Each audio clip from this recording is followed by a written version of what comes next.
Hello soldiers, நம்ம Tesla கையில் வச்சு ஆர்டிஃபிஷியலாக ஒரு லைட்னிங் வந்து கிரியேட் பண்ணலாம். கிரியேட் பண்ணிவிட்டு 2 ஹியூமன் வந்து பக்கத்தில் நிற்க வைக்கிறோம். ஒரு ஹியூமன் வந்து எந்த ஒரு சேஃப் கார்டும் போடாமல் அப்படியே நார்மலாக நிற்கிறாரு. அண்ட் இன்னொரு ஹியூமன் வந்து சுற்றியும் ஒரு ஸ்டீல் பாலால், அதாவது ஒரு ஸ்டீல் கேஜுக்குள்ளே இந்த ஹியூமன் வந்து இருக்கிறார். இப்போது இந்த ஸ்டீல் கேஜுக்குள்ளே இருக்க ஹியூமன் வந்து சேஃபாக இருப்பார். பட் இந்த வெறும் அவுட் சைடில் வந்து சும்மா நிற்கிறாருல, இவர் வந்து கண்டிப்பாக செத்துருவார். ஏன்னா இந்த ஹை வோல்டேஜ் வந்து இவர் மேலே பாஸ் ஆகி டேரெக்டாக கிரவுண்டுக்கு போகிறனால செத்துருவார்.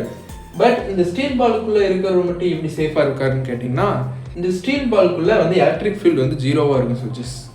அது எப்படி 0வாக இருக்குன்னு கேட்டிங்கன்னா எனக்கு எக்ஸ்பிளைன் பண்ணுறேன். இப்போது இதுதான் ஸ்டீல் பால், இது அவுட் சைடில் வந்து எலக்ட்ரிக் ஃபீல்டு இருக்கும். ஓகேங்களா?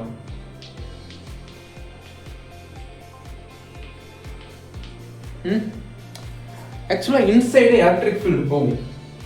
இப்படி வருதுன்னா, இப்படி ஒரு எலக்ட்ரிக் ஃபீல்டு வருதுன்னா இந்த சைட்லேருந்து ஒரு எலக்ட்ரிக் ஃபீல்டு இந்த சைடு போகும். ரெண்டும் ஆப்போசிட்டாக இருக்கனால கேன்சல் அவுட் ஆகி எலக்ட்ரிக் ஃபீல்டு வந்து உள்ளார வந்து 0வாக இருக்கும். ஸோ அதனால தான் இந்த ஹியூமன் வந்து சேஃபாக இருக்கிறாரு, இந்த ஹியூமன் வந்து இறந்துடுறாரு. ஏன்னா டேரெக்டாக வந்து எலக்ட்ரிக் ஃபீல்டு வந்து இந்த ஹியூமன் மேலே வந்து படுது, அதனால இவர் இறந்துடுறாரு.